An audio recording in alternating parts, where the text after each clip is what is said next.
Yeah, yeah, I emailed it to you about a half an hour ago. All right, let's see.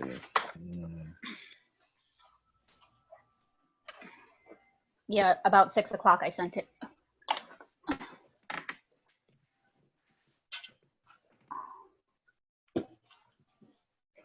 Let me get your guys up so you can see the screen.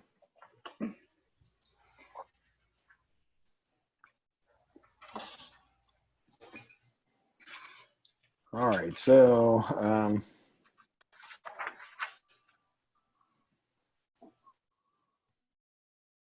permits, you got 2,100.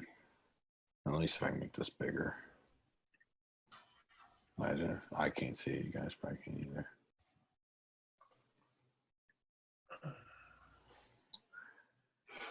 All right, so perfect. All right, so you got 2,100 for permits. You got demolition, and then it says 2,500. Now, what is the revised budget? What does that mean? Oh, What was total that? escrow revised. What is revised I don't budget? know. It just popped up into that area when I was typing in the numbers. Okay. Just automatically pre-populated to the right. Okay, good. You got trash 1,500, roof 3,000. Do you need a new roof? I don't know that. Tough to tell. I mean, yeah, it's tough to tell because they were taken out. It's part of the ceiling gone in one of the rooms. So I feel like there is some type of roof something going on. Okay. Yeah. I'd probably go and put 4K in for this, and then roof. Okay. Let's just put it in because it feels like you're going to probably need one. Okay. 4K is probably about what it would be. So let me just see what the hell happened there when I hit it. Oh, okay. So we're going to do 4, but we'll find it somewhere else. Okay. You know what I'm saying? So we'll probably cut. Mm-hmm. So it says exterior front, and what is it? Oh, this is the roof. What is exterior front? I'm thinking that that has to do with looking at painting or something. No, wait, no, because there is exterior. Very odd. I mean, exterior front and back. I don't really know what that means. Hold on. I don't think it's $2,000 though, whatever it is. So I don't know what we'd be doing on the front. Well, in the front, I would be be putting siding on the front because right now the front has these faux things, faux looking rocks that looks busted. Oh, okay. So I would say, yeah. So siding for that's only going to cost a couple $100, and it's under $1,000. So change it to 1,000. Yeah, I got it. I'm going to change it here. Then you got exterior back. Is there anything major back there, or are you just going to paint everything? Well, I was thinking about exterior back was when, because that addition that's on there, like I said, it's all exposed down below it. Yeah. So I don't know if I or something. Yeah, I want to put something down there. Yeah. So exterior doors, you have 1,500. How many doors do you have? A lot, and they're all kind of warped and stuff on the first level. Well, so how many doors do you have in exterior? Exterior. Front, back side. Front and back. No, any basement door or no? No. So just 2 doors, and it's going to be 300 for the front, 200 for the back, and then about 250 for each install. So about $1,100 at the doorknob. Okay. We'll juice some stuff up. I want to do the real budget, and then what we'll do is we'll juice some stuff up to get it up to where you want it to be. Okay. Mhm. So patio cement, is that just like walkways? Yes, with the rocks and stuff we talked about along the side of the house. Driveway, and then this is just some walkway repair. Okay, got it. Exterior steps. We got gutters, downspouts. So gutters, do you need gutters and downspouts around the whole house?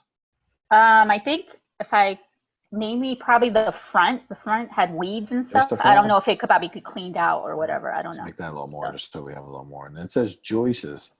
You're probably like, I guess. I don't know what a joist is. Do we need joists anywhere? That's the weirdest budget ever, man. I feel like I need to have a talk with him. It's like confusing. I don't know I guess for the basement where the foundation stuff is going on, do you think? No, I don't think that would be a joist, but I mean, maybe that would be, honestly, I have no clue what that is. I don't know if that's, so let's not put anything. HVAC rough-in, you got 5K, but then it says rough-in inspection. I'm sure he's going to have a finished. So generally what you're going to do on the rough-in is like, if it's going to be 6,500, then you're going to be like 2/3 on the rough-in. So say 65 divided by 3 is 21. So hold on, 2 times, sorry. It's divided by 3. So it's gonna be 40. Just put like big 4,500 for that. And actually, probably about 5K for that. You're probably right. Yeah, do 5K, and then we'll have the 1,500 left over. Don't want most of it. Electric rough end inspection, probably more like 4K, I guess. And you got plumbing rough end inspection. That's going to be probably more like 4,500. 45. Now that's for, what did I put? Because that's for, the rough end. Okay. Because there's the kitchen that I might want to move over a little bit because it's very small. So there's kitchen, and then there's kitchen, and we then can bump it all up. That's about right though. I mean, because remember and then you have another 1,500 or 2,000 for the rest, right? Okay. So it's going to put you at like $6,000 to do plumbing. That's quite a bit. Okay. House insulation, you got 1,500. Okay, no more than that. Framing, you got 3,000. Framing, that's probably pretty reasonable. Really? Well, we're not reframing the whole thing. We're just moving a few things. Like for most, all the framing wasn't a mess. Right. And frame the basement, so you'll have to do that, and then you have a little bit of framing on the first floor. Well, the question about that, Mike, is for the insulation and the framing. I feel like down below there's a line item all the way at the bottom that says basement. So I'm like, this stuff framing, you know what I mean? Like, it doesn't make sense. Like, the maybe insulation. The basement, we'll call it foundation and just put a note that it's for the foundation if you don't have it. I know. Yeah. I really should ask him if he's like, I mean, I don't know. You got closet poles and shelves. Yeah, there's no foundation on here thing now to think about it. Well, you'll see. Drywall and plaster. The rest of the house is pretty decent, but you probably put like 5K because you got to finish the whole basement and the rest of the house. So max 5K. I'm just kind of working this. Were the windows savable, any of them, or do you need all new? The windows on the main level were savable, but no, I don't need all new. But there's a bay window that's trash, total trash, and then there's the windows on the top. Yeah, you'll put a regular window back in that bay opening. So really? I liked it. Well, bay windows cost $2,000. Do you like them that much? No. They're about $3,000 to install, so I mean, you might just go 3 windows. Going to cost you like $800-900, and it'll still, you can maul 3 windows together to fit in it, and it looks really nice. It just doesn't have a window out. I mean, I love them when they're there, but I never install them because you just don't need to at that price point. Transom, I mean, that's a weird line item. Transoms, $2,500 for the hardwood. That sounds about right. Ceramic tile, you got 3K. You have 3 bathrooms. I have 3 bathrooms, but yeah. 100 then. Actually, you know what? It needs to be more because that's not including the kitchen for tiling. Well, what does that mean? Are you talking about the backsplash or the backsplash? Yes. That includes that usually. Yeah, it's only a couple $100 to do backsplash. Okay. So, tile you'll use will be pretty affordable. We usually pay, if they got 3 bathrooms and a backsplash, we pay about $1,800 in labor, and you'll have no problem like $1,200 to $1,300 buying the material. Because a lot of the tile we use is only like $1.50 a foot. Right. Yeah. Right? It's pretty cheap, and we're not using high-end stuff. You don't need to, especially in PG. Electrical fixtures, I just put 900. You got bathroom vanities, you got 23. It's 3 bathrooms. Is there any master we're putting in this or no? I'm trying to put a master, but I'm not sure how I'm going to work that addition. It's kind of weird. Let's give me a drawing, because actually it would probably be better to do this once we have a drawing, because remember, if I don't know what we're doing, then it's hard to get the budget right. But I'm gonna get this, so we can get this going. I'll get this, because you can always change this before settlement or something if you need to adjust it. So let's just get him some so he can get moving. Vanities, if you $300 a vanity for 2 bathrooms, the master bathroom should be no more than $900 for a double vanity if you could get that. So I did with my last house. I got an $800 vanity. Yeah, so I'm saying it's $1,600 total then, not $300 for the other 2, because you'll just get normal 30-inch vanities. Those bathrooms won't be big enough for anything more.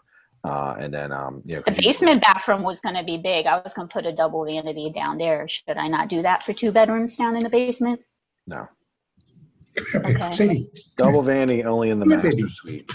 Right. Okay. That's it. All right. No, the basement's like, I don't know. That's where you put the slaves or whatever they're doing. I don't know. They're putting somebody they don't like down there if they're even using it as a bedroom. So no, just a 5x8 bathroom's perfect. Okay.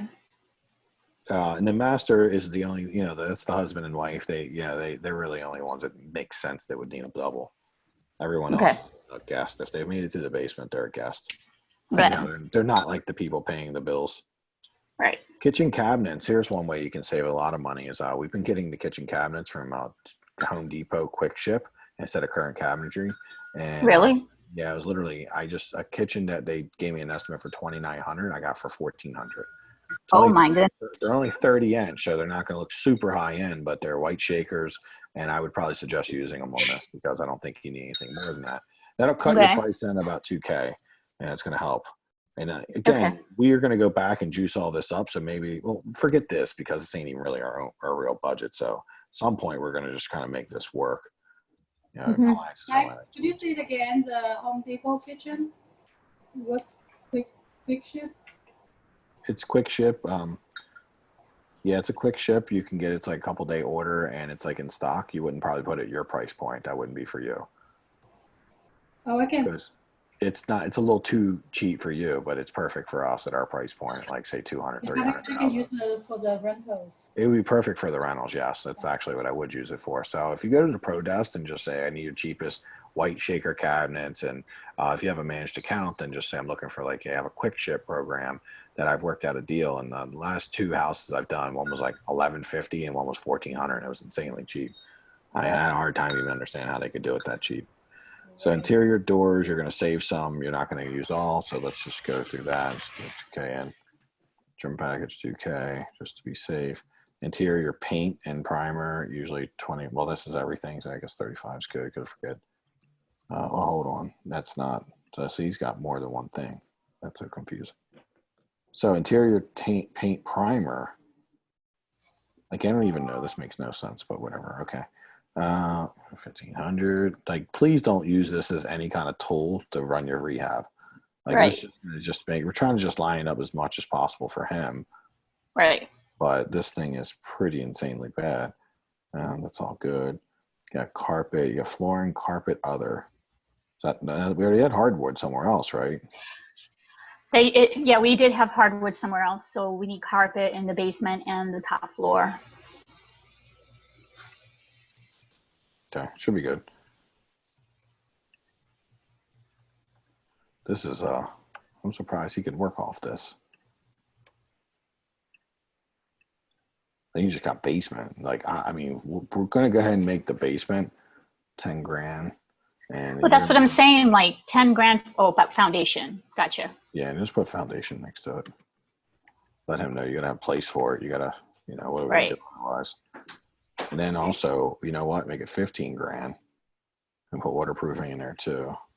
Right. I mean, that's the only thing I can think. He has to have a place for that so we're clear on what you're paying for it.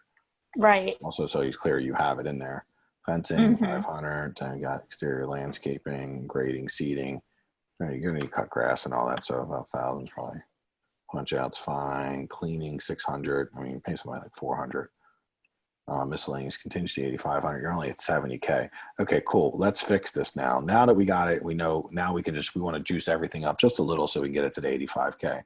We'll just go through permits. You don't really want to change. Demolition could be more, so 4K on that. Trash, about 3,500 because you got the trash. You got roof. We make that 5K. He wouldn't be surprised by that. Exterior front. I mean, I don't really want to juice that one up because I don't know what it is. He's like, "What is that, Samira?" You're gonna be like, "I don't know. It's your line item." Hello, Mike. I wanted to ask to see if you could like save this one that we got before you start adding the prices so that she will have like two to work on. No, this is not the one she would use. This thing's going in the trash. This is just for the thing. She's going to use our line. It's for the lender.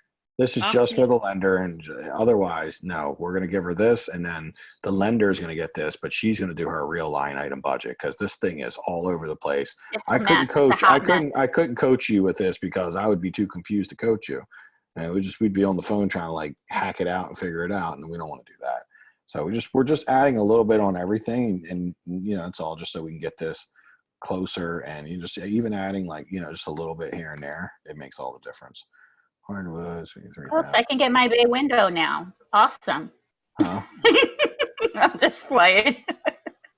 900 electrical fixtures, 1,500.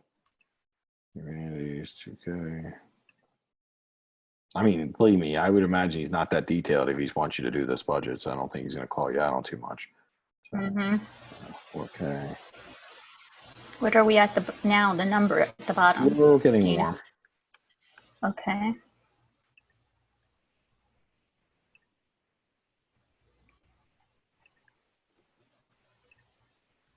That's so weird.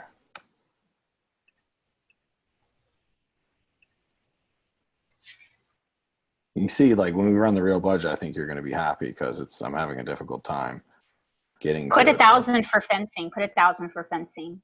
Yeah, it's not going to get us there, but whoops. 1,000. Oh, one more try. There we go. I was going to put 10,000 just to be funny. I mean, okay. We're going to have to go back over it again. We're struggling. I don't want it to. I don't want it to look outrageous. Well, 85,000 is a lot, especially with this weird budget.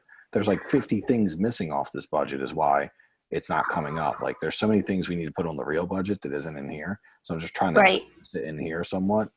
So let's go back again. Try it one more time. 5,500 now. Now we got to get retail.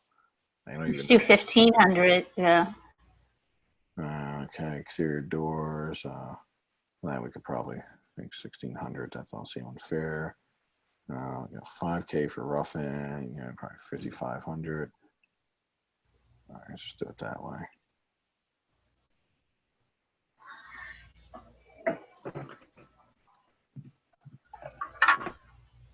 All right, we're good. All right, let's just leave it there. Send that to him. See what he says. Here's the thing. I don't think you're going to need 85, so if you can get him to give you 80 even, you're fine.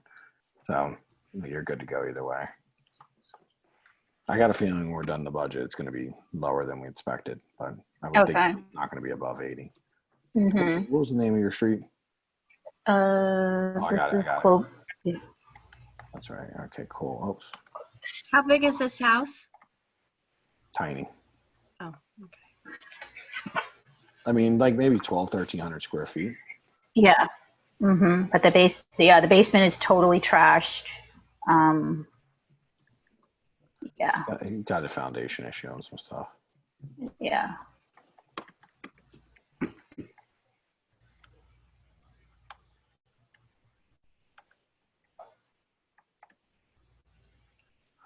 But honestly, this budget she put on, we ran at a higher budget because, it's just the way it made sense to do that. But I don't think she's going to need it, to be honest. I got a feeling she won't need it. So anyhow, we'll see.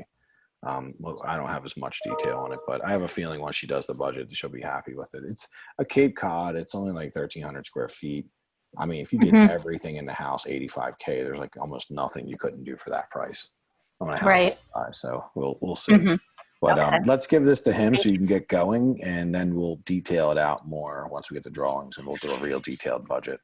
But this is just, I was a little bit loose on this because since we juiced everything up a little, it gives room to, there's going to be some things in his budget that you do and aren't actually in his budget. So you're going to collect more on other stuff. This is what actually makes his budget bad, is there'll be times when you're collecting for things that weren't even on the budget, and you're going to be collecting, and maybe you do one thing that is in the budget. You could, if you wanted to hustle his budget, you could selectively do everything on his budget, collect all the money or most of the money. And you'd still be way off because you could not do the things that aren't on the budget and you could hustle them. This is why I think his budget sucks. Right. Mike, was the lender the other Mike? Was this Mike? Yes. Mm-hmm. Interesting, because I used him and he didn't have me fill out that. I ended up sending him my own budget. Well, maybe we should have asked him if he could do that because that seems better. Yeah, I sent him the one that you and I did. Yeah, we should have probably asked. Yeah, because I told him, and then he just sent me all the stuff, and he said complete the attached budget and send it, and then call this one guy to get something set up. So yeah, he sent that to me too, and I was like, I have my own budget. Can you use that? And he said, yeah. So that's okay. Yeah. All right. Well, we'll get our budget together. Give him his, and then we'll actually still send him ours. It would be easier if he used yours, by the way. So just we'll let us do ours. It'll be more detailed, and then just give him this for now so we can get moving. And then just before settlement, just say, Mike, can we use this budget? It's more detailed, and it'll be easier for you to know what I've actually done. And it's really in his favor to use that budget. It's just clarity, so you guys never have to argue over anything. Which, from what I hear from everyone, he's not arguing with anybody about anything. So it's pretty cool. Yeah. Okay. Sweet. Thank All right. you. Well, good luck with that. Let me know how that goes. What other questions can I help with for everyone? Yeah, Mike asked, so the house we're buying now, So the fence, there's two long fence on the two sides of the outside. Looks very, very crappy. So I don't know, we should replace new one or just let it be like that. Do you have a drawing done for that yet? No, not Do you yet. have a budget done yet? Not So yet. go and get a drawing and a budget done before you ask me any of those questions, because Yeah, they're not relevant questions. They're kind of like non-relevant questions, like whether you do the fence or you don't do the fence is not like in the grand scheme of things is not that important. What we need right now is a drawing and we need a budget. It's like you want to do things in the order of most importance because you only have so much time before settlement, and we want to get as much of the heavy work done before then. And so knowing what your layout is will allow you to start the day that you settle if you want, because you'll know what's going on. If you wait too long to do that, then you'll know what you're doing with the fence, but that won't really matter because the fence can be done day one of owning it or the day before you put it on the market even. It's a flexible item. So, we can either FaceTime or you can send me some pictures and I could probably answer that easier. But before I start answering those, let's get a budget and a layout done. And we need the layout first and then we'll do the budget so we can get a plan together. So 30 days before settlement, and I guess this will be a good time to jump in this for everyone, but a couple weeks, whatever time you have before settlement, here's what you need to get done for everyone. So first is the layout, because without the layout and us hacking it and really getting it right, then we don't really know how to put a budget together. So Paul's doing it a little late now, but he just got in the program. But the next house he buys will have all that information before he buys it. And that's got to be true for all you guys too. You got to know the layout. Not only do you need to know it, you need to kind of like run it by the group and me and just be like, you've thought of everything from the layout standpoint. Once you get the layout done, it took me and Tanya a week over a week to do the layout on our house. I didn't finish the budget until I did the layout because the budget was going to change once I knew what the layout was going to be. And then I could truly analyze the deal.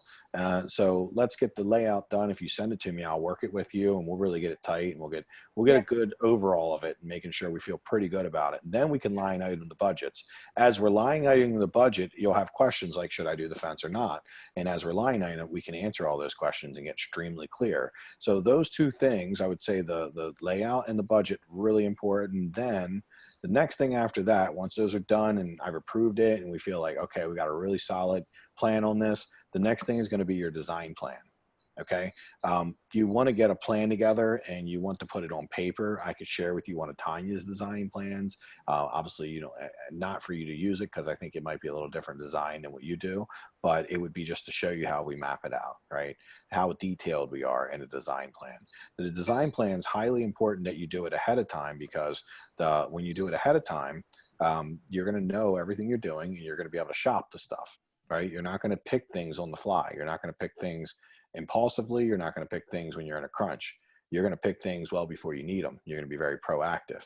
So as we do that, we can shop it and I can look at your design plan, same thing, and I can review it and say, I see you're using this. You should consider using this over here. And you'll get the same amount of money and it'll save you a ton of money. So it's one of the biggest values is me being able to look at your layout, being able to work out your budget, and then being able to look at your design plan and saying, okay, cool. And then if we do all three of those things together, now you're going to be more detailed than you've ever been before. And you're not going to be wondering what to do. And your contractors are going to be better off because you're going to have a clear vision of what you want them to do for you.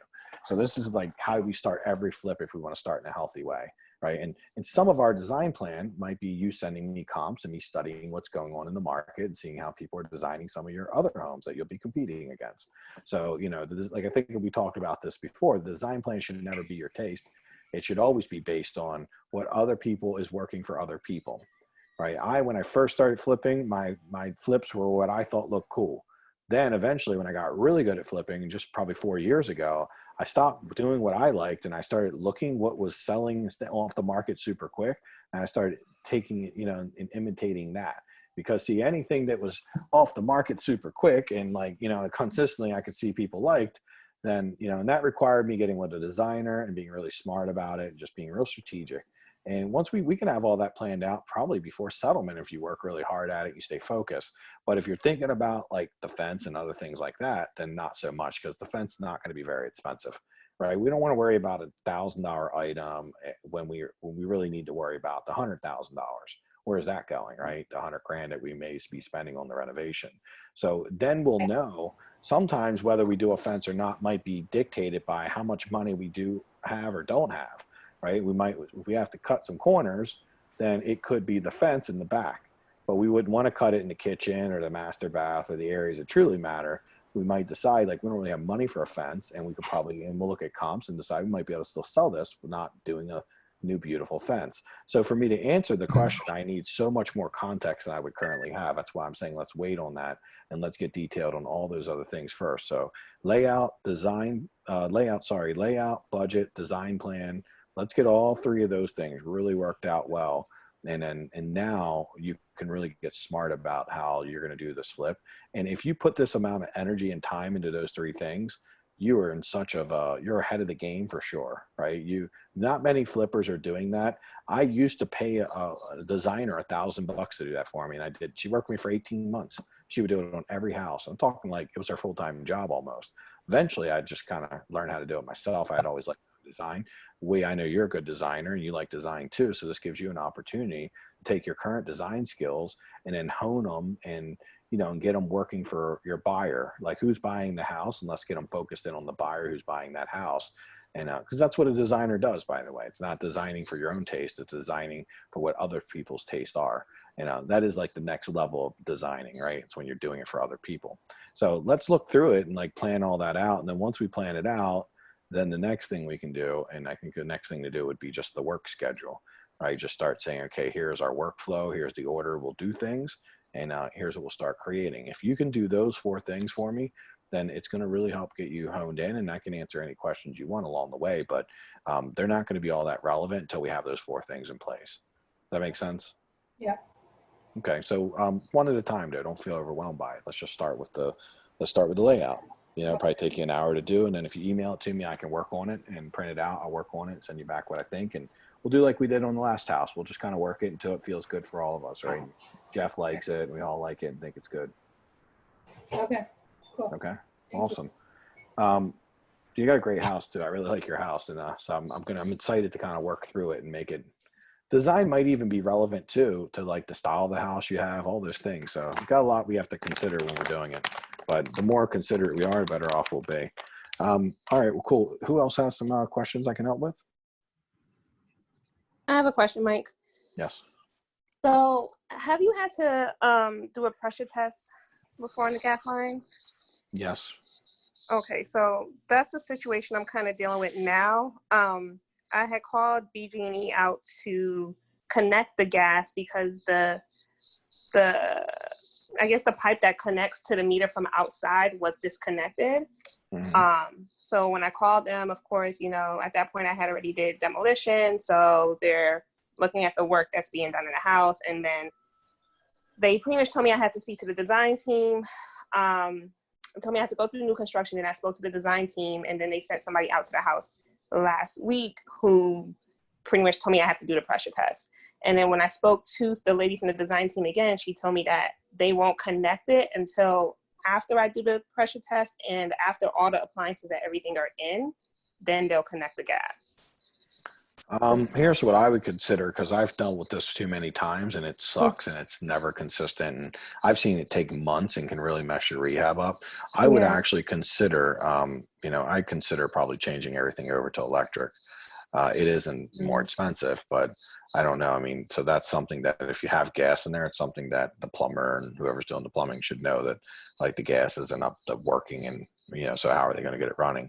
The issue is if you keep gas, and you got to wait for them to do that, then they won't be quick about it. So you could be finished and sitting for a month or 2 waiting for them. And I mean, it's not uncommon. You said waiting for the city to come out and inspect it? Well, waiting. So you got to get all your appliances hooked up and everything. Then you call BG&E. Yeah. Like I don't think TJ's on, but they literally don't have their gas on now, and they're already on the market, and they don't know how long it's going to. They've been waiting for months. It's been a nightmare. I've dealt with it multiple times, and I mean, my mom will call every day, and it's just no way to really speed them up well. So it adds a lot of variables in. So what can easily be done and would not affect the value of your house is, I don't know, are you doing an gas furnace or electric furnace? I was doing gas for everything. Oh, got it. Okay. So, well, the gas not working most of the time, it makes sense to do electric furnace anyhow. It's cheaper. Doesn't really matter. So gas is the only thing I really use gas for, is just for the stove. And it can always easily be turned into an electric stove. Okay, so you'll have no way of like knowing anything. So they're saying that you got to have all your stuff hooked up. Then how would you be able to get anything working? So it kind of puts you in a weird spot. Mm. All right, So, let me call Steve and talk with him, because okay. I know it's never been good. I can tell you that the times that my houses have been all messed up is when they're like, we got to do the pressure test, and then they're really slow about it. Noisy, so I just decided that. Sorry, again. So yeah, I mean, so if they're going to come out when it's done, did they tell you how long it'll take them to come out and all that to pressure test it? No, so they told me I get a plumber to do the pressure test, and they said once the pressure test is complete, then I call them and they'll come out and I guess inspect it. Okay, so your plumber, does he know what's going on? What does he say? So no, he doesn't. So I had to call around and try to find somebody else, and I have somebody who said that they could do it for, I think, for $2,200, including the permit for me. So are they meaning they're going to run all the gas lines and do all? They'll run all the gas lines. They'll connect everything, and they'll pressure test it. Do the pressure test. Yeah. I mean, that sounds about right. I mean, here's the issue with the gas lines is that it's about $800-900 in material, and then the permit's a couple $100, so it's not even like they're charging you that much. No. And I'm getting him to do it by adding it onto another service he was doing for me. That's kind of how I'm getting it to be so low. So it's not really low, but it's reasonable. But here's the thing. I guess lower than what I got other quotes I got. Oh, got it. Yeah, because the thing is, like, it's a gas specialist, so you're right. They're kind of doing.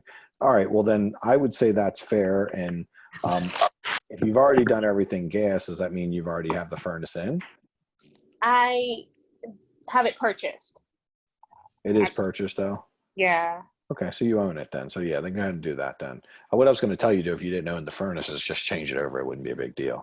But if you own the furnace, then it's too late. Okay. Yeah. Future reference, just consider getting rid of the gas sometimes. I mean, I've been getting BG&E is not my friend and not your friend, and they suck and they're slow. So yes, if he'll do it for $2,200, he'll pressure test it, then he can get it all running.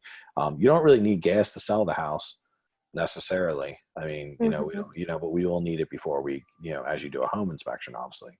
So they just tend to be slow about it, and they're faster, I believe, in Baltimore than they probably are in the county. So I'm hoping that, so let's be proactive about it, and we'll go through it. But I think that if $2,200 doesn't sound outrageous. Okay. All right. I'll still ask Steve. I'll ask him I'll get him to walk me through and just be like, some of the things we need to look out for and all that. Okay. Yeah, I think I'm just going to try to, I guess I figured that the faster I could do I guess it doesn't matter. Initially, I was thinking the faster I could do the pressure test, the better. But then when I was told that that's like the last inspection that they'll do, then I realized it doesn't really matter until I guess everything is done. Well, faster meaning like as soon as you have everything else done, make it one of the first things you do, because you're right, it will take time. So if you can, as you get those appliances in early as possible and try to get stuff like, to the point where you can do that as soon as possible, that would be helpful. I know it seems like, just trying to get it a week or two done early could actually be the difference in you sitting around looking at your house. But if they don't do it, like, we can always put it on, and they can always. I actually just thought about it. Hold on. I did not purchase the furnace. I was going to. I did not. So if you didn't purchase the furnace, heater, that's what I have. Yeah. The water heater, if you got that from like Home Depot or Lowe's, you can take it back. So just take it back, and they'll take anything back. Is it hooked up? No. Oh, good. Then, dude, I would actually have the conversation I'd have, and it's going to be cheaper than $2,200. Is what's going to take to switch this over to electric? All it's going to require is them, running one or two more wires. Okay. So if I switch everything to electric, that's just a conversation I'm having with the electrician, and then I no longer need to do anything with the gas. No, you're going to get rid of the gas, and what you'll do is you're going to take and run electric to the HVAC, to the water heater, and to the stove. And by doing that, it's probably cost you $1,000, maybe even if it costs you $2,200. But here's what you're not going to deal with is BG&E not coming when they say they're going to come, because I have to tell you, if Nikki was on the call right now, she'd tell you, like, they're sitting there just like they've been dealing with this for 2 months. Wow. Like, back and forth with BG&E for 2 months trying to get this gas put on. So I would take that variable out, because look, people do prefer gas. They don't care about electric or gas when it comes to anything but the stove. And they do prefer gas, but don't really ever say anything about it being electric. So, I mean, if you're in a higher end price point, maybe that's going to matter. But I'm telling you right now, I would go with electric just for the fact of you have control over it. Okay. No, that I makes have sense. a question based on this. I just want to make sure I understand it and I can use it to my advantage. So what are the things that you put in the house to make BGE want to do the pressure test? Because I don't want to go, I don't. Gas, I mean, so if you have gas and it's not hooked up properly and, you know, it's one of those things where like it was unhooked and now BG&E has to come hook it up, they just want to have a pressure test to say that when they hook it up from the outside to the inside, it's not just going to go in the house and leak and, you know, blow the house up.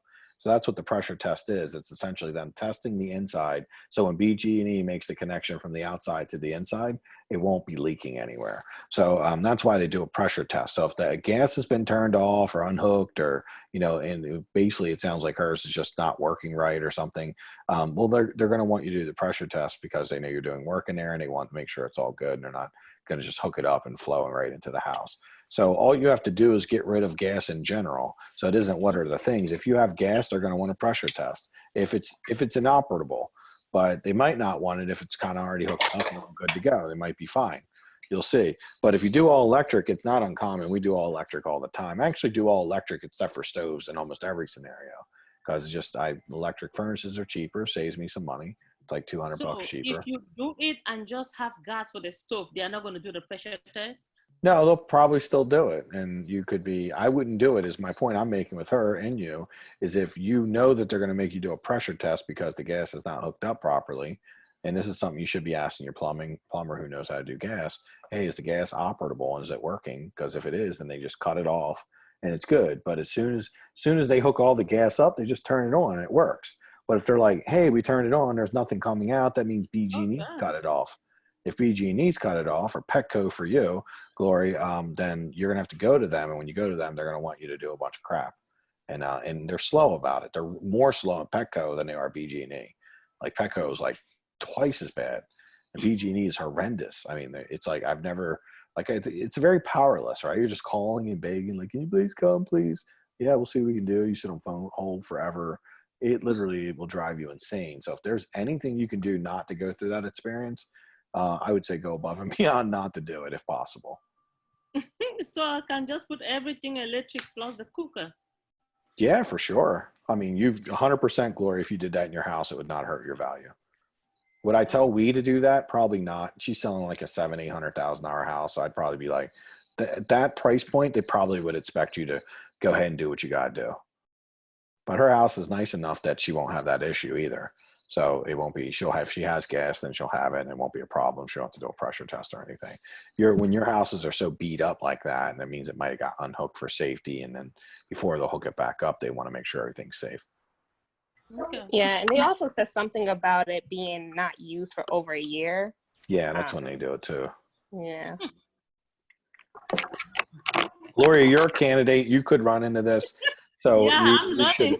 And I'm glad, Ashley, thank you for bringing this up because seriously, this is a headache. And I'll tell you guys more about it next week because I'm going to talk to Steve about it. Like, I know we've had it. And I know we've had many houses where I'm like, what's going on with that house? Oh, we're waiting for BG&E. And I've actually listed a few. And then it held settlement up. It took so long, like literally 45 days to settlement. And we still didn't have it done. And we were already working on it 30 days before we put the thing on the market. So it can be months sometimes. And yeah, there's no way to expedite it. You can't give them like, here's $500. You slip them tickets to the game or anything. They just don't ever come. They're brutal. Hey Mike, quick question. So with us, we got a pressure test with our inspection. Is that separate from the BGE pressure test? No, if you got one with your inspection, then you're in Baltimore County though. So they might have did it differently there. Okay, because I wasn't sure because I know our plumber had to, part of the inspection since we had gas on the permit is we had to do a pressure test and then BGE will hook it up. But we still have to wait for BGE to hook it up. So should I just call BGE now? Well, they won't. Yeah, you should, but they won't. You should call them now. But what they're going to do is check and see. And I think they might not come until you find out your permit potentially, but I don't think they could. Yeah, you should call them and ask them how long it would take them to come out and do it. Gotcha. Because if they're like, it's going to take a month, you might be like, put that on the calendar, even though you're not ready. You know what I mean? Because like you really want to be proactive about it. So yes, I would call them and see what they say. I'm going to get a little more information too, how it's different in each county. So I'll give you guys some more feedback on that next week because I'm a little hands off when it comes to that. I haven't been dealing with it, but it has been problematic. I can tell you we've dealt a lot with it, and it's been a problem. But I'm glad you guys are talking about it, because then I can sit down really and figure out how to be proactive about it. Because any problem we've ever had, there's always a solution. But people just don't. We're not. We're not jumping on it enough to get it done. So yeah, Speedy, get on there and call and just see when they can come out and just see what they say. Okay. That makes sense. I didn't even know that was a thing, but thanks for asking, Ashley. Well, it's a thing that BG&E has to hook it up, and they're the ones that are kind of trouble, right? They're the ones that headache is because they're not quick about anything. Gotcha. The only thing they're quick about is if you want them to do an HVAC system, they'll come do that quickly for 17. Oh yeah, of course, because of course, yeah. You give them 17 grand for their HVAC to put in a new furnace, they'll be like, "You'll be out there tomorrow." Next day. I know why they cost 17,000. I was driving by my house. I think one of my neighbors were getting their HVAC system. It was at least 10 trucks out there. Probably like 15 guys probably putting in that one HVAC unit. They gotta feed everybody. Yeah, they had so that we pay for an HVAC unit, it's like $2,500. We pay about $3,200, $3,000 now to put in a new unit. BG&E gave my uncle a price of $8,700, so that's kind of the difference in price. Yeah. And they went down from 11. They were like, because he was like, "Oh, you've been with us for a while, and this and that. We're gonna give you this discount." I think he gave him a discount for being over 6 foot tall. You know how it is. Oh, 50, you get that discount. Like, oh yeah, that's good. How old are you? 37? Oh, we got discount for over 36. You're good. All right, awesome. You get all these discounts, and then it's still like $8,700 for something that should be like $8,700 is not that bad though. 87 is bad because that was just it's bad for us. No, that was for the unit. That's not for the ducts and everything. The unit cost us $3 grand to install, and they were $8,700 for just to put a new unit in, not ductwork. Gotcha. Ductwork, it would be in the like teens, probably 14, 15 grand with ductwork, I would imagine. Gotcha. So, Mike, I have another question. Yeah, go ahead. So I got my windows installed, and I guess I'm trying to think about what I'm going to do on the exterior. Do you usually put flashing around all your windows, or do you just like paint the wood, or? You always put metal capping around. So part of them being installed is not just being installed. They have to cap around the window. So an install, I usually pay $100, and that $100 is metal capping around the window. If they don't cap the window, then you pay like $50 or $60, maybe like 70 max, because they usually pay around $30 to $40 to cap each window.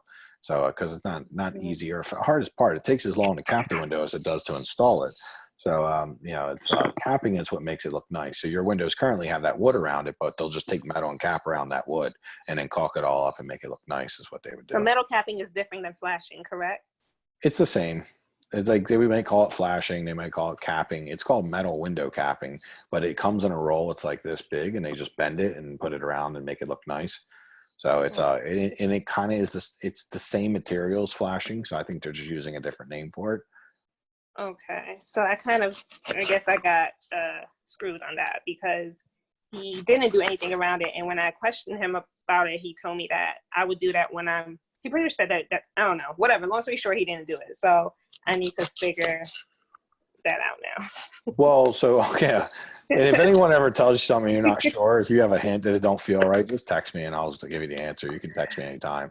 Because, so you need the capping around it. So here's the thing. When you look at a window or you look at anything you paid to get done, you don't feel like it's finished, then just send me a quick pic and say, does this look finished? So I remember now, what he told me was that I had to flash other parts of the property, and he was saying that there's the machine that you have to get to flash, and it makes sense to do all my flashing at one time. And I don't disagree with that. That makes sense. No, that makes total sense, by the way. He's not lying to you that way. The question mark is, did you save money, though, from the overall pay to him? I did not. Do it. No. So, yes, it does make sense, and he's absolutely right, but I don't think he's going to rent the machine and come back for free. Is probably where everything's went wrong. So, did you pay him $100 a window, or what did you end up paying him? I did. I ended up paying him like $100 a window, but an extra, I think, 100 or so, because he took me out to buy DC to get them. Yeah. Okay. listen, you're not that far out of line, so I wouldn't get too butthurt about this. And get a price to cap everything for him with all the other flashing and everything else you need to do, and see if you're happy with it. You know, this isn't on him. This is your mistake. It's a small mistake. It ain't the end of the world. Maybe he'll even give you a pretty good price to do it all, and then you'll have him do it all, right? Because if, yes, he has to rent the machine, he can do it all in a day or two and have it all looking good.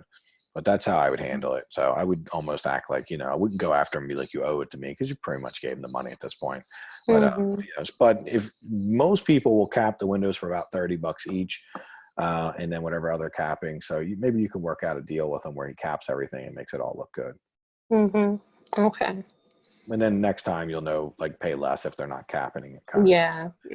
So you know, window guys get paid about $70 to $80 a window, and that's with capping, believe it or not.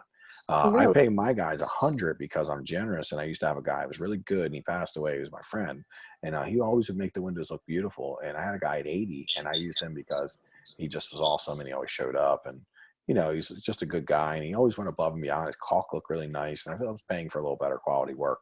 But the guy replaced him when he passed away. It was $85 with capping. And he buys the capping for that, everything. So then it seems pretty cheap, but they kind of, like, him and like 2 guys could do a whole house in a day with the capping and everything. So good window guys, they're in and out quickly. Like, windows aren't difficult to install. The capping takes a little more time. I guess once you're good at it, it's fast. So yeah, just check back, see what he would charge you to do the capping and all the other metal, and then see what that is. I would get on that now as far as getting him locked in on a price, just so you feel comfortable that's a good price. If it isn't, then you can start shopping and finding someone else. And it would make sense actually to wait until after you paint the house before you do the capping. Now that you've not done it, I would actually you might just paint the house and then put the capping on afterwards. Probably be smart now. Okay. Mike, does the size of the window matter when it comes to pricing? Some windows are double, some single, some small. No, yeah, it doesn't matter if it's a single window. So say you get sometimes we're like 2 or 3 windows. Like I told Samira in her bay window, she can do what's called mauling. She can put 3 windows together and they maul them together. And so that would be considered 3 windows, not 1. Because, you know, you get paid for every window you do. Sometimes if it's 2 windows put together, that's considered 2 windows. And a maul in between is like a little thing they'll put in. They have a little metal strip they'll put between the 2 windows, and it makes a bigger window.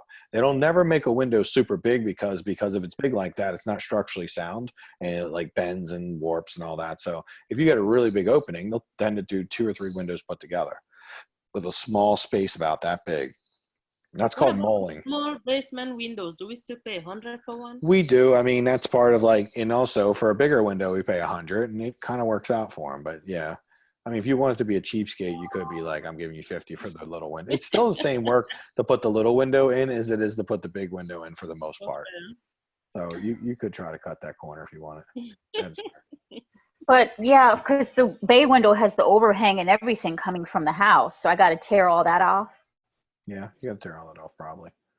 Give me a pick and I'll tell you. But and then when you say the bay window is trash, though, is it the actual window it's trash, like broke? Yeah.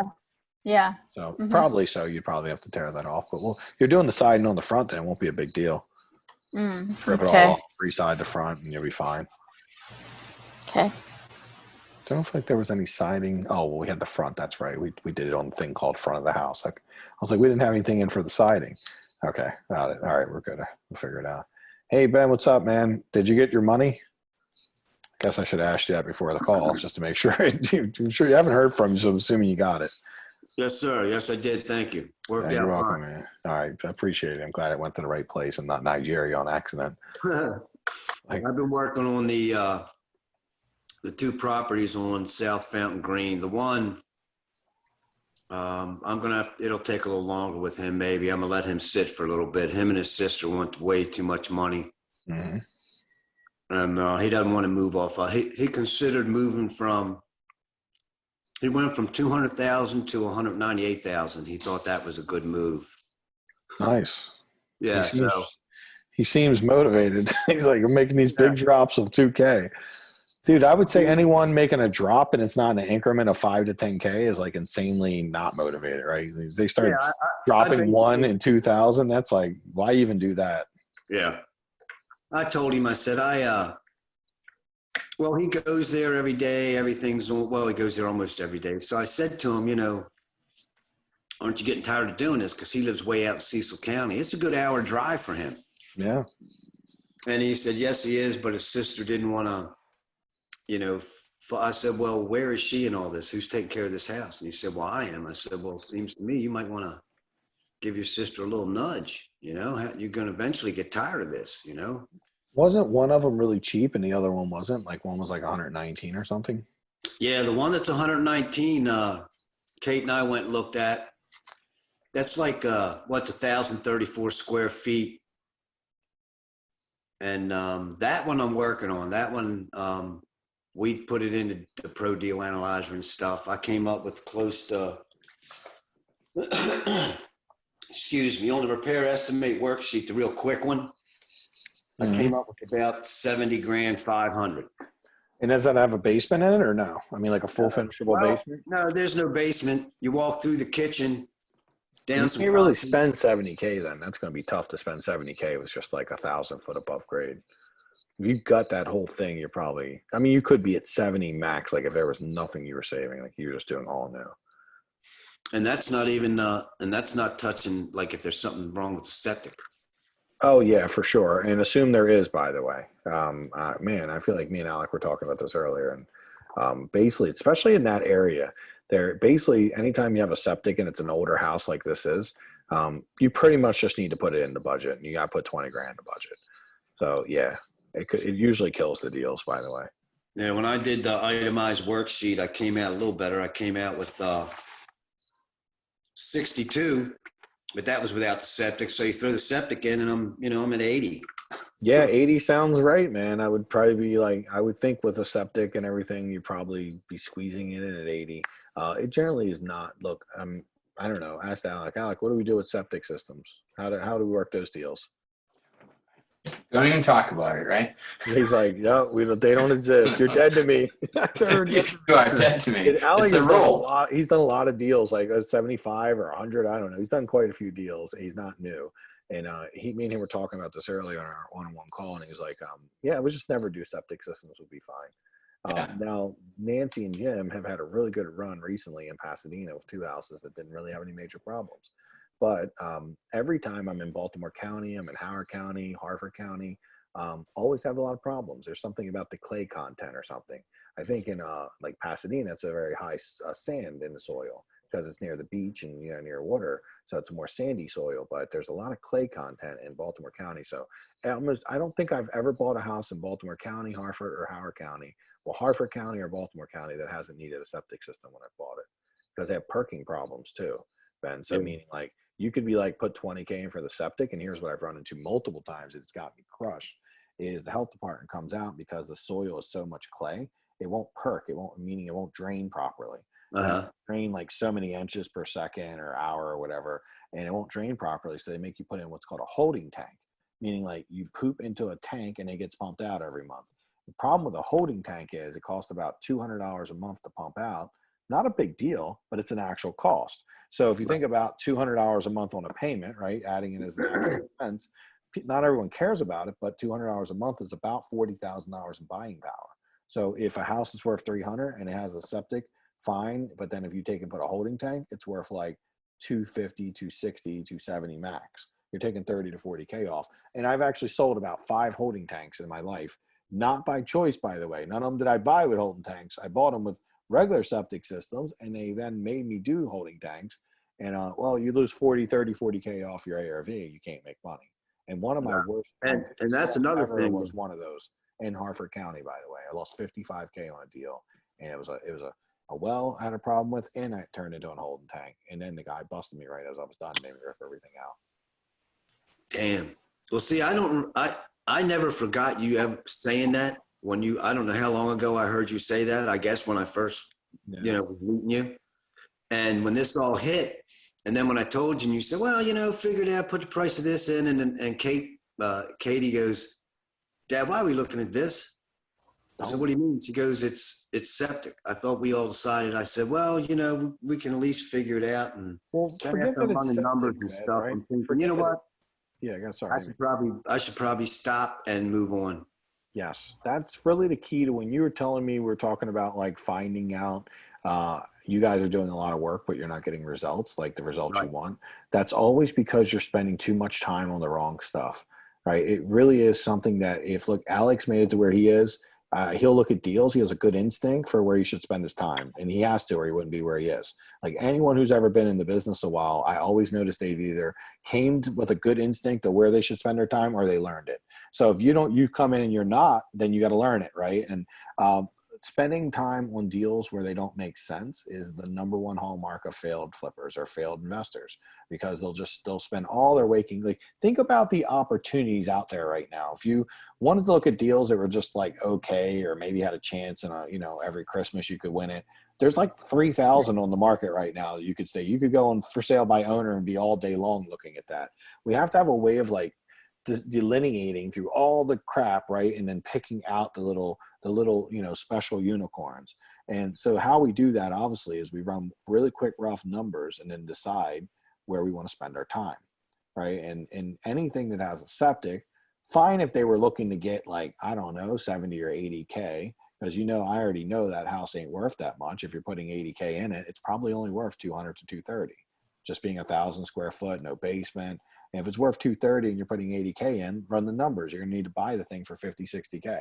And the other one that they want 200K for, maybe that's worth 250 or 300 fixed up. So you're going to need to buy that one for about 100K less than probably what they want. So they just seem to be really far off on price. My guess is you could go on the MLS right now and find 50 properties that are better priced than the ones you're looking at. Gotcha. Yeah, and I'm talking like they would still be overpriced, but at least you'd be, maybe you'd only be 20, 30K off instead of like 50 to 80K off. 20 to 30K would not surprise me if you're like, I went work my magic, you got great personality. I got in with them, made it happen. Like, yes, because see, 20 to 50K, you can close that gap. Very difficult to close a 100K gap.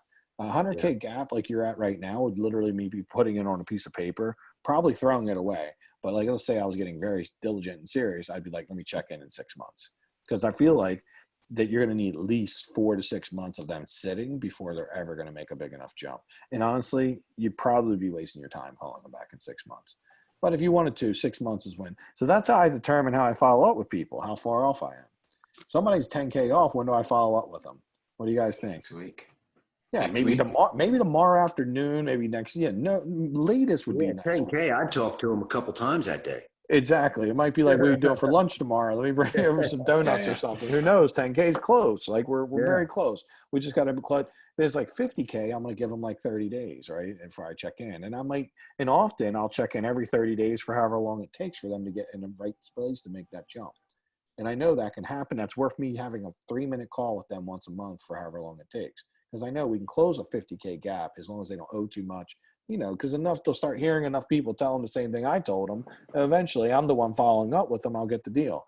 When it's like a 100K gap, dude, I don't even know. It's just a complete waste of time. 80, 100K. And they don't have, and they're stuck, because it's family members. I know he doesn't want to keep doing it, but he's probably not. Look, his sister making a discount might be her only being 70K over what you need her to be. But the chances of her, without calling like Johnny Cochran law team, to take 100K off is like zero, because that's who's coming in. If she tries to sell that house for 100K less than she thinks it's worth, he don't know she might lose her mind, right? Yeah. She might go crazy. So yes, there's so many better opportunities out there, and when every second you spend on this one means you're not spending it looking for the next deal. So don't fall into the trap of working on deals. Instead of really what you should be doing is looking for opportunities that qualify for you and really spending your time on the qualified opportunity. And I mean, if you told me all week, Mike, I looked through tons and tons of deals and nothing was worth my time, that's a better way to be, but every week you should find something worth your time. But if you're too quick to jump on anything, then what'll happen is you'll look at 8 or 10 deals and you'll be busy. You look at 8 leads and you'll be like, I'm busy, man. I'm working on all these deals. I've had people call me and tell me, Mike, man, I got your program. And this was like the funniest testimonial ever. I wouldn't even put it, like Dante tried to put it on Facebook and I deleted it and told him no, because it was a testimonial. But a guy bought my $49 program, the deal analyzer, and he was like, dude, I got 8 deals under contract off of that. And he's like, and I'm like, really? And I was like, any of them settled yet? And he's like, dude, but it's good. They're all going to get sold. I got people talking to me. I'm like, zero chance he's selling any of those properties. because I know I've never gotten 8 deals under contract in 6 days ever in my life. And this guy doesn't have any marketing going, no skills. So I know if he got 8 deals under contract, he basically just paid people what they wanted. So there's the only way. I didn't want to be like scammy and be like this dude up there talking about how he got 8 deals. I'm like, anyone with common sense would know this guy didn't get 8 deals off the deal. Yeah. I don't even want people setting that expectation. They would buying the $49 deal analyzer and they'd be angry because they got 2 deals. Like, hey, what do you mean I got 2 deals, man? I want my money back. I didn't get 8 like this other guy. So like he got 8 deals, but he didn't get 8 good deals. He just put 8 things under contract. So, you know, he obviously, by the way, I don't know, I feel like I did a 2-pay on the $49, and this was our ongoing joke. It was like, you know, you could do it like $49 or two payments of 30 or something. He declined the second one. His bank was, he had insufficient funds on the second $30. So the guy had 8 deals, and then he didn't have $30 to pay the next 30. So like that was me and Delante's private joke. We were like, he had 8 deals because Delante had been working his butt off, and he came to me like, dude, does he really have 8 deals? Like I was working so hard to get 1, and I got the second one. He worked for like a year to get his first couple deals.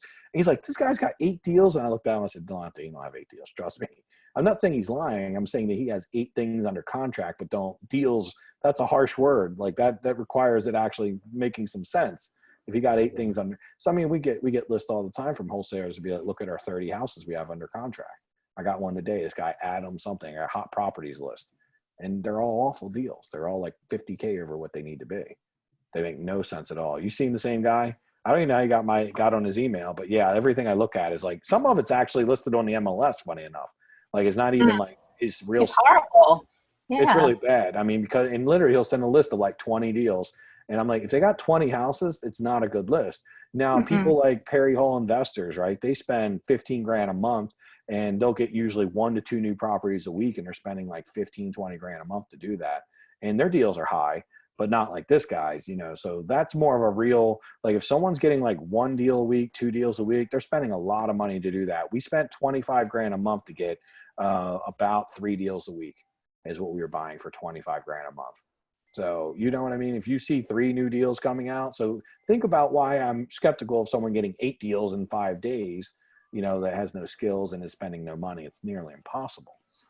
Yeah, that Adam dude had the Catonsville property listed for 187, and he's been lowering it every single time. Yeah, we went and seen that on accident too, and I was like, they didn't have a basement until I got there. There was another one on Moorhead or something. He had one, and it looked like I just bought 200 on a house right around the corner from that. So when I seen it for 167, I was like, oh, that's like a good deal. And then we got there and there was no basement. I was like, oh, come on. It was a good deal at 167. No basement. And it had that addition in the back too, that step down addition. That one was exactly. Yeah, that one. Anyhow, so I'm cutting him off. I'm unsubscribing because every second I waste looking at his stuff is just burning my brain away. So you can get, and listen, that guy, by the way, has pretty solid deals. I know he doesn't have solid deals. He has a lot of things, and they're things worth looking at, but they're not really, none of them are ever good. He's not using a real source to get deals. So when I get, even like when I work through people who use a real source to get deals, it's often hard to get them to sell it cheap enough. But we got to focus on the best stuff first in order not to be sucked in by the goofballs. So wholesalers, I let every wholesaler on my list, I look at their emails for a while. If their stuff makes any sense at all or is anywhere in the ballpark, I look at it and I weed it. The reason I'm cutting him off is because he doesn't send me a deal once or twice a week. He sends me a list of 20 deals every day. And that's a bullshit list that would waste my time. So send me 1 deal a day and I will look at every single deal for a year if it takes to get a deal. Because guess what? If I look at it for a year quickly and I get a deal, that's worth it. That's how I get a lot of wholesale deals. You know, so Perry Hall Investors, I've been looking at their stuff for over, I did a wholesaling boot camp with them for $300 where I was going to learn the wholesale. And they laughed at me when I came because that was like a year ago. I was like, you know, this wasn't like back in the day. And they're like, they caught me. I was in there. They thought I was like, and they're like, what are you doing? I'm like, dude, I actually was like, I mean, you guys wholesale a lot of properties. I was just curious what you were doing. It was some really basic stuff they were teaching. It was so bad. It was like under YouTube quality. I mean, but whatever. I still had fun. I met a couple people, but what I would say happened too is I seen some of the things they were doing. I seen how they were working. They talked about how they price reduce. I actually got an inside track of like how they price reduce. So I've actually gotten 2 deals from them since I took that course, because I know now when they have a certain amount of days on the market, I can call them and try to negotiate, and I'm going to have more success doing that. So when they put a deal out and they want 140 for it, and I'm like, oh, I can only pay 125 for it. Well, day one, they'll never take that.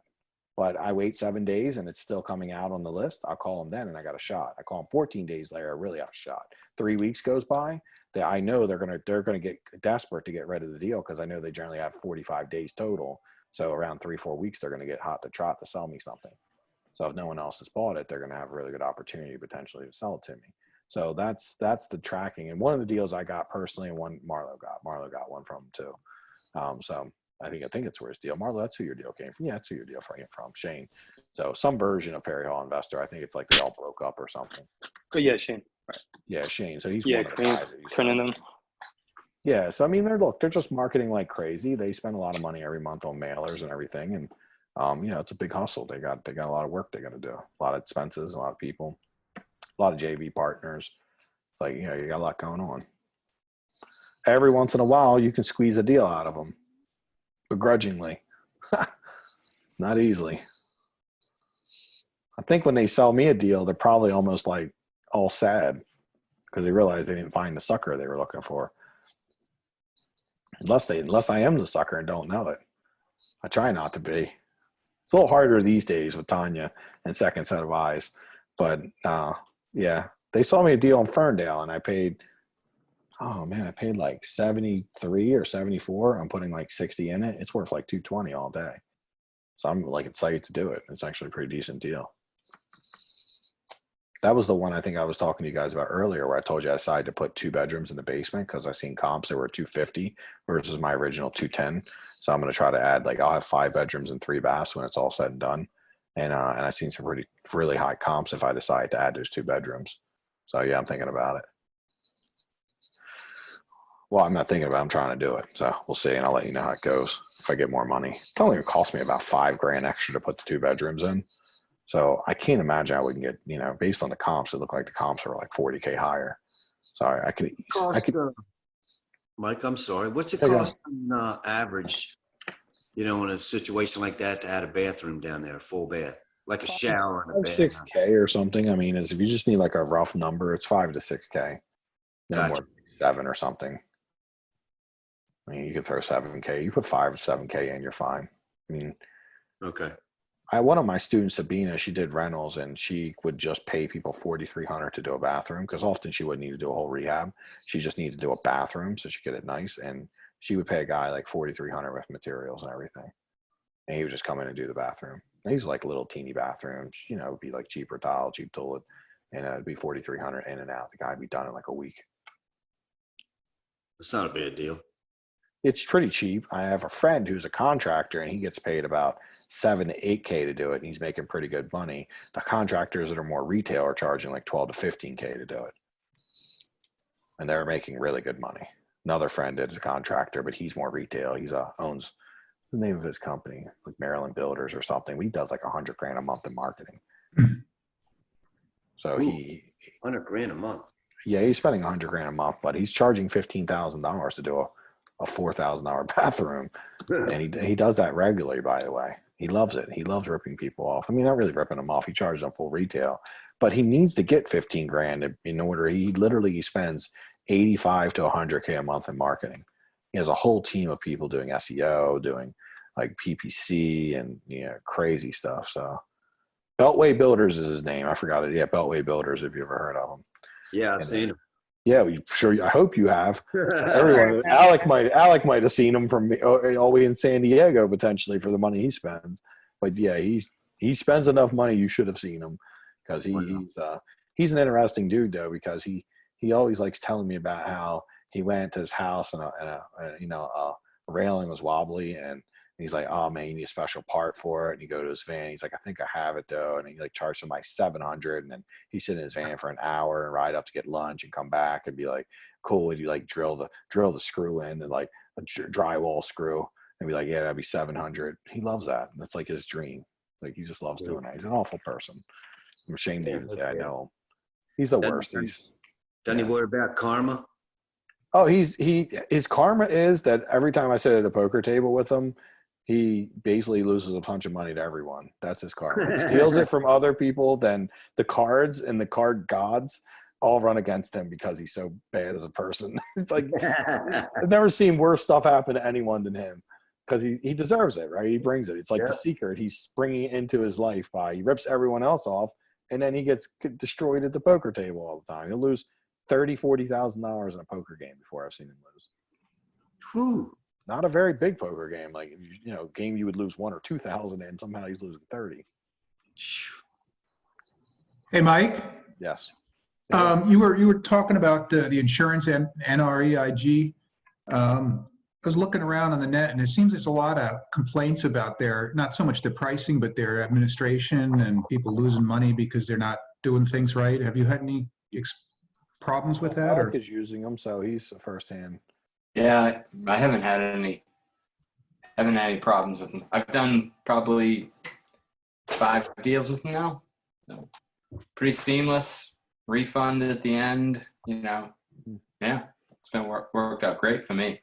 I imagine that, Jeff, what I would say about any online broker is that, yes, you probably, getting it all together is not going to be as seamless as like working with someone like a person who's just going to do everything for you.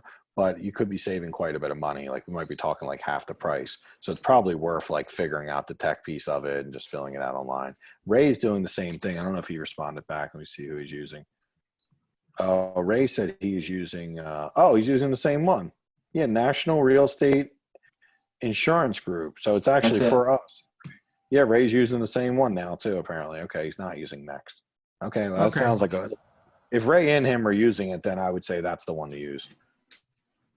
Okay, thanks. I'm embarrassed I'm not using them now. Now I got to go check for sure. I don't want to be the only one paying a local broker. He doesn't even send me any gift cards or like, cookies or anything. Like I've given him 100 plus houses, over 1,100 houses I've given him an insurance. You never even got a card? No, I actually haven't, funny enough. Damn. Yeah. As long as he's the cheapest. Huh? Well, it's the cheapest. You still throw me a bone. Thank you letter or something. Yeah, a box of thank you cards is $2-3. Yeah. Look, I just got this. I refer you guys to the I guess the stager locally. Every like 5 or 6 houses she'll send me like, I guess, I don't know. I don't ask her for anything. I don't even know what it is. If it's $25. Not a lot, but I'm happy to get it. I'm like, oh, thank you. And that makes me want to refer. Like I know she's done 5 staging jobs for my students and everyone, and she gave me $25. I don't care if she sends it or not, but it's just a thought that counts. That's all. Yeah, it's nice. Human nature, a little thank you goes a long way. So Yellow Letters Complete sent me and Delante the best gift ever. I mean, they must have went all out on this. I'm surprised they didn't go broke. They sent me some custom cheese and like organic maple from a farm in Wisconsin, and it was freaking delicious. It was a box, man, with like all this organic stuff, and it must have been like a $50 box, by the way. And meanwhile, we ended up ordering like $20,000 in letters from them not long after. Because and we were using another company, and we went back to them because we sat and ate that food every day for a while, and every time we ate it, we're like, man, that was a great gift. That was the greatest gift I've ever had. It's like, what a great gift. It made me like, I don't know, it was some kind of ninja thing they did to me. I don't know how they convinced me to go and work with them, like spend $20,000 with them for a $50 gift, but it does work. Works with anyone. Anyhow, that mental ninja. Yeah, I mean.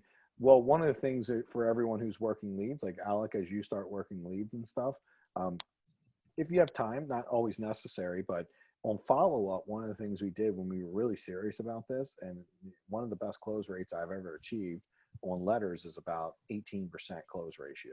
That's a very, very high close rate. And most people are sitting around 30%, some as high as 50, depending on how good they are at sales. But one of the reasons is we started thinking of like, how do we optimize every step of the process? And Jeff, as a realtor, this is good for you too. But we would literally, if we met someone, the first thing we do is handwrite a very short letter like, hey, Mrs. Johnson, it was great meeting you this afternoon. And I really look forward to doing business with you in the future. And I hope that if you decide to sell that, you wouldn't consider anyone with me. And because we really, really do like you, and we'd love to do some, buy your home and make it a beautiful place, right? Something like that. Thank you, Alec, right? 2 minutes to write it. You send it. You're not getting that many hot leads. So I'm not talking about doing it every lead you go to. But if you go to a hot lead and you can't get it closed, like have the stamp paper sitting there and just write it out real quick, send it to them. Little things like that will game change for you. Like, because older people respect that, by the way. Like, people that you're likely going to be dealing with are going to be really respectful of that. And they're just going to be happy to see that letter. And I'm telling you, man, I've seen people are like, no, I'm just selling it to Alec. Like, I promised him. I promised him, and he sent me that letter. And it's hard to break those bonds. And Dave and I used to do that with every person. Like, when me and him were like trying to build that really high close ratio, we would like send letters to him, follow up, just little things like that. Were so thoughtful. We never sent them any gifts, but that probably would have been a good move. Never sent any cheese? No. So I'm too cheap for that. That's why I was so impressed with it, because I'm like, in my brain, I'm like, I could never do this. This is insane. Like, they sent that to every client. Well, now they probably sent it to every client who had spent a lot of money with them. And over the years, I'd spent hundreds of thousands with them. So I'm sure I was on some kind of, this guy spent a lot of money, let's send him some cheese. Got me back in the door. The only reason I'm not working with them today is I stopped doing letters. Because once I started working on the MLS, I didn't really need to spend the money on the letters anymore. Awesome. So, the cheese move. Let's think about how we can use that. Yeah. Hey, that kind of stuff matters anyhow. All right, well, maybe sending it to realtors too. Something like Samira, maybe for you, is sending like something to the realtor you did the deal with, right? I mean, this guy, sending him, I don't know, $10 Starbucks, sending him something, whatever. Depot card. Mike, the other Mike, yeah. Send him something, just say thank you for a great transaction and sell me the home. I know it sounds like it could be a waste of $10 or $5 or whatever, but it's not, because the next time we call and we're trying to get a deal done with him, like, it's just going to be like, oh, I like those people.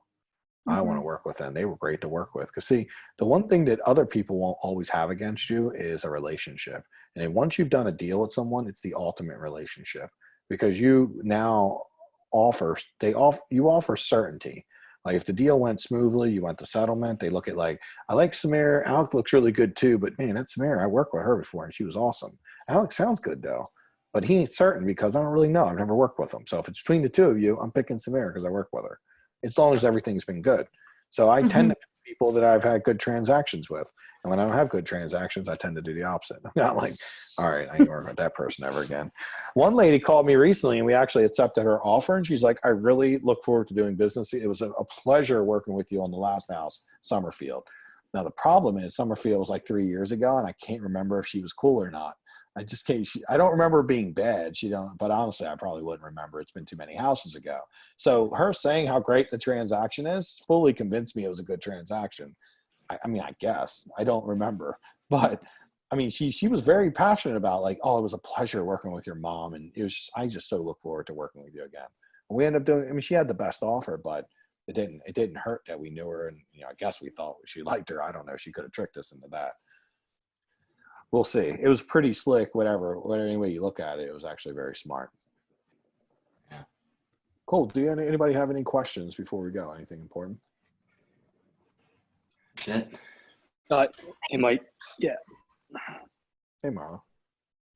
Yeah, can I run something by you real quick? My plumber just let me know this. We kind of missed this as far as like my installer installed the cabinets. There's like a 6-inch gap in total for the dishwasher. I'm trying to find a way to remedy this. If it's just do like fillers on the side. Yeah, that's all you can do is fillers. Yeah. Cool. So what you could easily do is just one filler on one side. Is it truly 6 inches? I mean, what yeah, is it's it's 6 inches. If you didn't want to wait, if I push it all the way to the one side, it's about a 6-inch gap. So okay, you have to get 2 3-inch fillers then. Yeah, that'd be better. Yeah, that's all you can do. Which isn't. I'm glad I looked at it because I mean, look, that's about the simplest solution. Future reference: when you get it installed, the first thing you do is always measure and make sure the cabinets are set for the appliances and within a half inch. So if you need 24 inches for your dishwasher, 24 and a half is good. Anything under 24 might not go 24 in. and a half. Yeah, always like an extra quarter inch. I think half inch is fine. But I don't know. That's 30 inches must be what he did. So what about 24 exactly? 24 exactly, like, okay, but then key to 24 exactly measure top and bottom, because sometimes 24 at the top and it's like 23 and 3/4 at the bottom. So just Gotcha. 24 exactly works, but anything under 24 could be problematic. And they do make things smaller to fit in 24, but it's just like when you have the option of just quickly moving it over some, make sure it has the proper gap. Same thing for the refrigerator. You know, I might do 37 for the refrigerator. Yeah, we have an issue. We're about an inch. We got a counter depth fridge. It's about 36 inches in width, and it's like an inch too large. So I think we have to get a smaller one. Oh God! All right, so we got to check that. Let's put that on the checklist for future reference. The guy, he put them in, but I guess we didn't look into all the little details with them. Yeah, that you can get away with. That wouldn't be the end of the world. I wouldn't worry about that too much. Is your countertops on? Cool. Oh yeah. Yeah, the countertop. This is a fantasy brown. Yeah, nice. Yeah. The good stuff. Yeah. Sweet. Yeah, that's looking good. Cool. All right, we'll have to stop by because you're even close. Like, check it out and see what. Yeah, dining room looks real nice. That accent ceiling with trim. Yeah. The only thing is, they did it in semi-gloss. It looks like. Or did they do it in flat? Should be flat. Yeah, I think just I have the. Looks good. So. You like that, Paul? Do you like the ceiling, that color? Is it just a section of the ceiling? Just a part of the ceiling? That's just one. Yeah, one part. Not just like that one room. It's a navy blue, like a navy. Oh. Yeah, it's a nice navy color. It goes really nice. I'll have to show you pictures when it's done, but we do it. Where's your accent wall? Did you do an accent wall in there, Marlo? Oh yeah, this right here. See, we just do some accent walls and stuff. Yeah. We'll just throw like one accent. We won't do the whole house, so we don't want it to be too intrusive, but we'll try to put an accent wall in. Master bedrooms. You really want it to stand out a little better. And honestly, the cost of what he did here is like $100-$200, but it really starts to feel custom. And it feels like, like designers generally are the only ones that can mix colors like that and really pull it off and not have it look weird. Right now, like the hottest color it's in right now is doing like a navy blue with a gray and white, and just that palette is very hot right now. And it looks great. It's super timeless too, by the way. It's really stolen from like polo. You ever seen like polo? How they always have the dudes got like the dark blue on and tan, and it's a very timeless like pattern that always will look good. So it's nice when you design something in a very timeless way, because 10 years from now it'll still be in style. It takes a little skill to do that though. It's why we don't do like the ultra modern stuff, as the ultra modern stuff looks really, not everyone, people are already over it. Some people already hate it. Right, but we go like even like Samira's, right? Some of the stuff she used in her house was so awesome, but it was from like 100 years ago, right? And it like literally made a comeback, and it was just timeless, right? It'll be awesome 100 years from now. It never will go out of style. Her whole look is not going anywhere. So that's one of the big things we're always trying to accomplish, is like backsplashes and things that are just going to be, people are going to love and are going to be very classy, but still have some pop and some standout to it. So it looks good, man. Go ahead, Samira. A quick question, 2 quick questions. One about popcorn ceilings. This house has popcorn ceilings, so I forgot about that regarding the budget for that. Like I can get rid of that, right? Yeah, I can put it in the sheetrock. We bumped the sheetrock up a little, so it might still be able to cover it. Okay, and how much does something like that actually cost? I mean, I know it depends on the size of the house. You sheetrock over it, put 1/4 inch sheetrock over it. Yeah. Okay. I know I've seen in the flipping shows, or like they spray it and scrape it off, but I don't think no one's ever been able to do that though. Okay. I don't know if that's some kind of, you do it it's West Coast, but on the East Coast it don't work. Really? I don't know maybe they're using different popcorn over there. But yeah, I mean, what do you do to get the popcorn off? Because I had like 3 guys try it and they couldn't get it to work. It was like they're like, oh my God, let me just put sheetrock over it. Oh yeah, no, I mean it's like a little garden sprayer, and wet it, and then a big scraper comes right off. Give it a shot and see. Try a little area and see how it works. If it's been painted, it's a little rougher. It's a little harder to get off, but that's the thing. Even that, it's probably been painted 25 times. It's from like the 70s, so it's probably been painted nothing less than 5 or 6 times. Mm-hmm. Still, though, I mean, these houses I'm doing are usually 60s built. Spray an area, like you said, spray it, get it wet, let it sit, and then see with this little spackle knife, see if you can scrape it off. Yeah. Okay. Then put 1/4 inch sheetrock over it if you can't do it for whatever reason. Yeah, that would work too. Worth a try, for sure. And then the other question, because the basement is a hot mess, there's a lot of trash down there and stuff. I guess that needs to be the first thing that I do before we do the foundation. First thing is going to be demo, yes, and getting the house cleared out and clean so we can see what we're working with. Okay, and demoing, the floors are all jacked up. So would that be a second phase of demo? Because we need floor to walk on. Like the floors. No, like, that's hardwood, by the way. So the hardwood's jacked up, but then the plywood under it should not, you wouldn't tear the plywood out right now. Tear out the hardwood, though. You can tear out anything you can, but yes, you wouldn't take it down to joists yet. Okay. So we have something to walk on. But yeah, you'll get everything you can out. Cabinets, bathrooms, whatever's not staying. Walls that are coming down, get the basement cleared up. Get the basement done first, though. Okay. That would probably be a good time for a dumpster, because for sure you'll be able to fill that up pretty quickly. Maybe two. Yeah, there's a lot of junk and like just stuff down there. And so. Okay. That'll be the first thing you do. And I use next day dumpsters. They've been pretty awesome. Okay. All right. I found a few people cheaper, like $40 cheaper, but like, I don't know, they're not next day dumpster. I call them and they're like next day. They'll have the thing there right when they tell you.